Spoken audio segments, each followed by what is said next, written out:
Gbama na-ege ntị, anyị ekenekwa unu ọzọ n'ụbọchị uhuruchi nke taata. Anyị si unu daalụ rinne na ụmụ ife ka unu si wee na-agba mbọ na-esoro anyị ya na-eme n'iru akwụkwọ na Eastern News 24, bụ ebe anyị si wee na-ewetara unu ya bụ mgbasa ozi dị oke mkpa gbasara maka ihe na-eme n'obodo a. Dịka o si dị, anyị sịkwa ka Chukwu oke abịa ma nọnyere ncha dị n'ofu n'ofu, otu anyị kwere otu a ka ọ ya dịrịrị. Ise ise ise. Dịka o si dị, dịka anyị si kwuo nkwa na a ga na-enye unu daily update n'iru akwụkwọ bụbụ gbasara maka ihe na-eme n'obodo a na gbasara maka nnwere onwe a na-azọ ma n'obodo ejugo, ya bụ ife agafego, ya bụ mmiri agwụgo, mmiri ahụ ejugo na-awụ ọnụ, owezie na-aghọta ife ọ na-ekwu. So mana ya bụ ife abụrụ ihe njigoro maka ya wee bịa. Achọrọ m ka unu ga ya bụ ife maka m gwara unu n'oge gara aga na unu kwadoro na anyị na-ana Naijiria na-ayọzi ayịyọ. Naijiria na-ayọzi ayịyọ. Geenụ ya ka unu nụ ya, ọ bụkwa n'ọnụ m, geenụ ya maka Nnamdi Kanu kwuru ya ekwu, asị si jide ya ka egbuo. Gezienụ ya kịta ka unu nụzie kịta, unu gesizie unu adrọpụrụ anyị kọmentị unu ifu nche n'iru akwụkwọ. All right, over to you, sir. I'm being joined by Professor Usman Yusuf, who is a social activist and a political commentator. Thanks so much, Prof. And a scientist too, a former executive secretary of the NHIA. Thanks so much for coming tonight on the program. Thank you. What do you make of what is going on in the country at the moment? Yeah, not good. Very worrying, very concerning. I mean, for any right-thinking Nigeria, we are at a stage, a country that is endowed, the human and capital, a country that's very rich. Literally, we are now turned into beggars. What do you mean by beggars? Beggars. I mean, look, our governors are giving you palliatives, rice, a cup of rice, like they give in Sudan or Afghanistan or northern Gaza. In a country like Nigeria, I think that terrible in the country at the moment. No, they are. I mean, this is the way our politicians have made it. Nigeria is a very rich country. We have no reason whatsoever to be poor. We have no reason to be hungry. We have no reason for our children not to be educated. We have no reason for our schools and hospitals to be the way they were. Leaders of our time invested in us. And from the village secondary schools and primary schools we went into the world and competed favorably in some of the best centers in the world. And now our leaders, with all this money, they are not able to do that. We are at a stage where, look, I just came back from Katsina. Each time I come back from home, I want to weep. Our people are hungry. No food to eat. Men have abandoned their families and left a mother with kids. Prof, do you imagine, can you summarize for us and tell us briefly how we got here? Because we didn't get here yesterday or a year ago or 9 months ago. We got here somehow, and what the Nigeria you are describing looks to me a Nigeria in a bleak environment in terms of basic amenities for its own citizen. Yeah, leaders of our time, like I said, I mean, they were better custodians of that which they were entrusted with. The primary problems of all we're going through are two things: corruption and bad governance. End of story. Say no more. Say no more. Corruption and bad governance. And we've seen that. We are literally sitting down watching for the past 25 years how this country has been decaying. All this insecurity you see, all this hunger you see in the land, leave it at corruption and bad governance. See where we are today. Our president, on the day he was inaugurated, without even having his team ready, without consulting anybody, without looking at the balance sheet of the country, without knowing what the problems are, just switched up and took off subsidy without having a plan to mitigate all these problems. And this is why we are seeing that. Those who said it was a perfect decision for the time. But maybe from what you're saying that he didn't look at the books, Look, what should he have done differently? look, I'm a doctor. You don't write a prescription to a patient without listening to the patient and examining the patient. And I've said it in several fora. All these things you see, what it indicated was that the president, you didn't have your team, you didn't have your ministers. Then who was advising you to do this? Do you think it was a knee-jerk approach? Knee-jerk, impulsive. And the president was clearly being advised by shadowy people I call armchair theoretical economists that know nothing about the realities of the lives of our people. And this is clearly, we all know it is an IMF prescription. You get a prescription virtually and keep taking it, and it's killing your people. You're not going to revise that prescription. This is an IMF prescription. IMF and World Bank, they've been pushing Nigeria, pressurizing Nigeria to do this. And all of a sudden, we have a president who says, yeah, give me that prescription and give it to all our people. We are seeing it. I don't know, the ministers are not seeing it. The senators and members of National Assembly are not seeing the sufferings of our people to go and tell the president, because the president clearly and his team do not have connection with the daily realities of our people. But the president has come out several times to say, look, it's going to be the angst and the kind of pain that a mother feels in childbearing, in the labor room, a kind of a labor room pain, but at the end of the day, it will bring joy. You don't think that the president means well for this country when he says, look, the pain is going to be momentary, but at the end of the day, there is light at the end of the tunnel. No. Labor, has he ever gone through labor? I'm sorry, it's just a joke.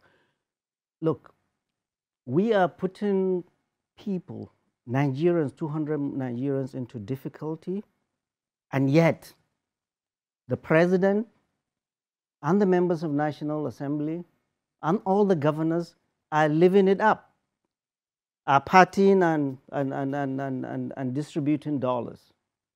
The members of the National Assembly, their budget 2024 is 197 billion. That is more than all the 25 federal universities put together. They were given 75 billion to buy vehicles, 164 million each.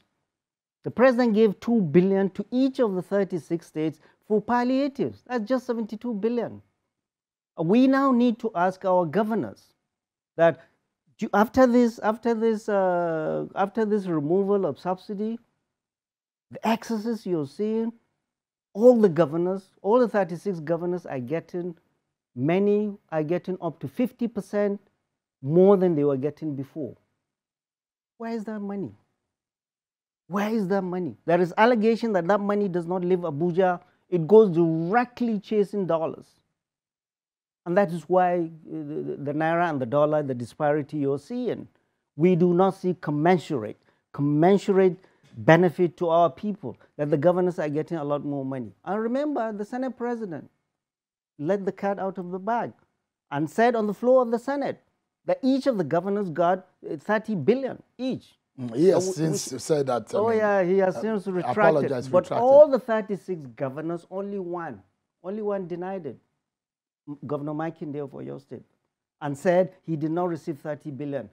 Shehu, it is up to you guys to ask all the governors and find out how much did they get and what have they been doing with it. Largely, the problems we are going through in the villages, in the hinterlands, are the results of the governors. And the president, instead of using that excess money to do like a PTF, put the money in a pool where you do things for people. No, you gave it to the same governors that have been suffering for the past 25 years. Let's look at a few things that could be done too, because we're looking at solutions now. If you were the president, Prof, what would you do in this instance and in this circumstance that we find ourselves? Right. Now, and I honestly do not see what Martin Luther King calls the fierce urgency of now.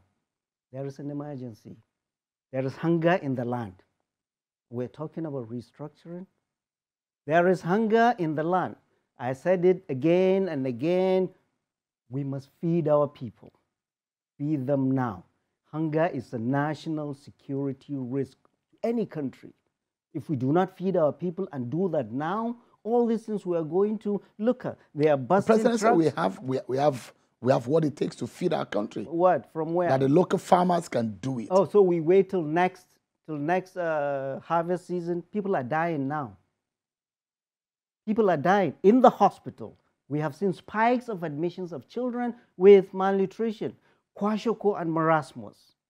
Many families, many patients, I know, I have seen, have stopped taking their blood pressure or diabetes medicines because they cannot afford it. That's how much difficulty people are in. So when these Abuja guys keep talking about let's go to next year, fertilizer, they are out of touch with the realities of our people. People are suffering. There is hunger in the land. And I've said everything must stop. The state and the federal government must open the treasury and buy food and flood the market. That's the only way you can bring down the price. The other way is to bring down inflation. Inflation, our managers of the economy have lost control of this inflation. It's 30% now.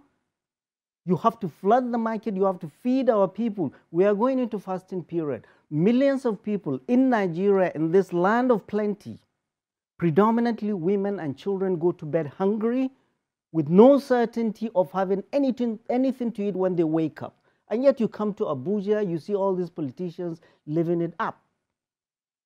What manner of leaders do we have? You see the reaction, people looting. I mean, it's a sad story of how people react to some of this situation, and those who say perhaps it's people reacting to hunger. But I mean, I don't think criminality answers for how you react to your own pains and your sufferings.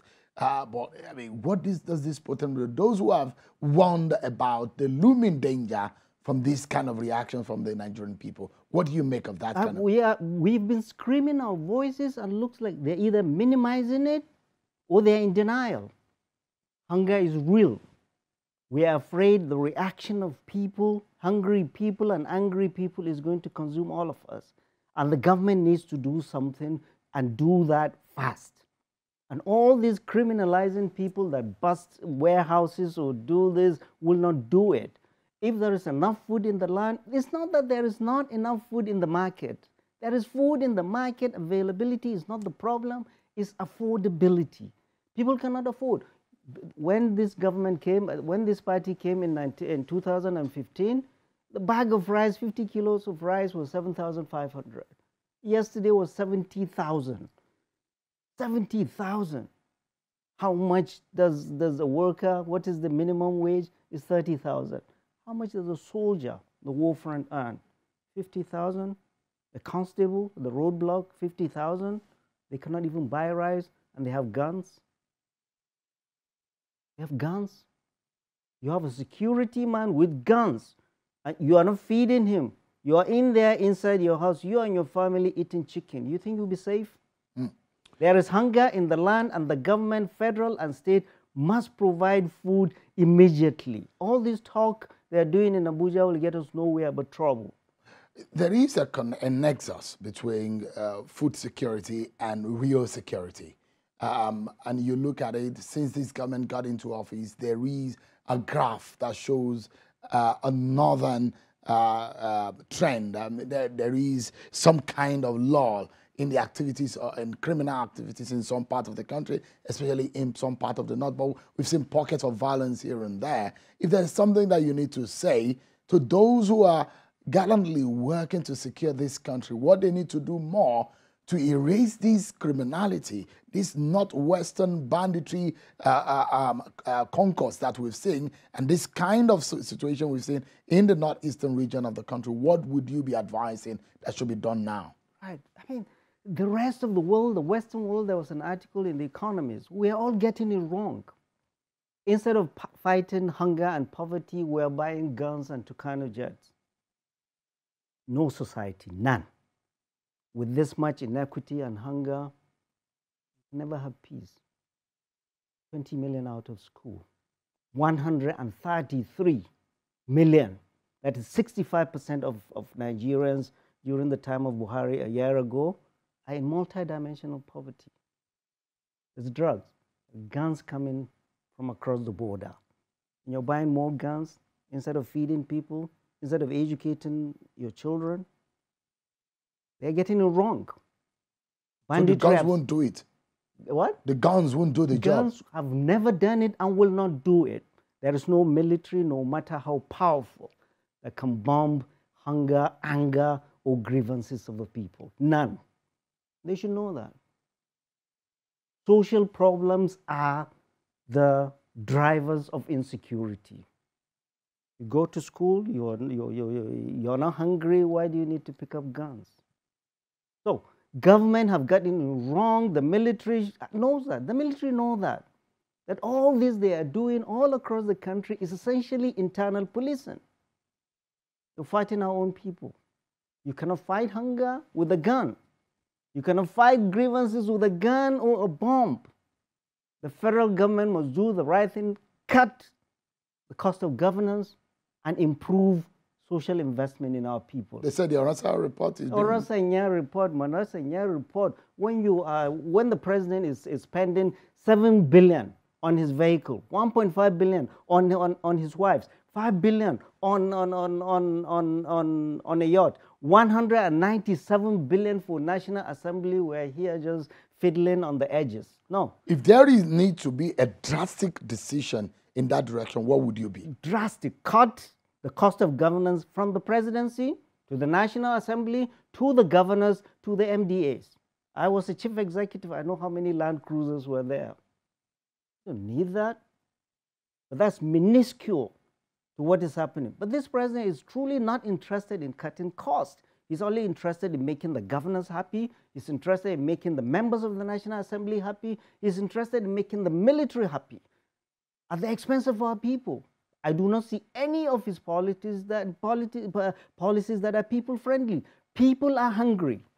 People are stopping taking their medications in the hospital. People are dying. And we're here talking about Orasanya report. For goodness sake, Mr. President, don't listen to whatever those your advisors that know nothing about our people. There's hunger in the land. Our people are hungry. Prof, in just about 30 seconds, if you might give us your final word tonight. We are in a place where we cannot look like we are lost, because you need a lot of courage, and the economy is so sensitive that you touch it, it behaves like a yo-yo, and you need to be careful to be able to arrest what has become a ticking time bomb. In 30 seconds, what do you think must be done now? There's an urgency of the time. No, they must, first of all, everything must stop. Feed the people. Number one, you cannot do anything with hungry people. Feed people and revise your economic policy. It's not working. The dollar is, the naira will go. Even if they are the right policies? Well, they are right policies, but how you manage them. I'm a doctor. I give the right prescription to a patient. If he's having side effects, I have to change that. I have to reduce the dose or change it to something else. So the policy is not working, you have to tweak it. But first of all, feed the people to avert an uprising and anarchy. I'm worried. And if anybody in this government is not worried, then that person does not deserve to be in this government. Finally, please humor me. Allow me to speak on behalf of the families of 50 girls that were abducted on the 21st of September 2023. Today, as we speak, they are spending their 6th month in captivity. There's 50 university students, federal university. Neither the state government, nor the federal minister of education, nor any of the federal security agencies are talking to the families. They are 6 months in captivity in the forest. The rain has come and gone. Harmattan has come and gone. Heating season has come and gone. Next is rain again. Because all of these children, they are all the children of the poor. Leaders must govern with the milk of human kindness. Nobody is talking about these children. They are girls, our children, 50 in the forest. Government must do whatever is possible to get our girls out to their parents to spend Ramadan at home. This is my plea to the government, and this is my plea to everybody in this country who can put pressure on this government. Thank you very much. Professor Usman Yusuf, it's such a pleasure having you again speak to us on some of these issues. We hope that the right things are done. Thanks so much indeed. Always a pleasure having you. But that's all. Ndị be anyị ngwa daalụ nne nụ anyị anụgo nnu na-egekwa ya bụ ife and unu gasịkwalụ ma ihe lọya reprezentịrị Maazị Nnamdi Kanu n'ụlọ nke ọkaikpe n'ikpe nke ekpere n'ụbọchị nke 26 of February 2024.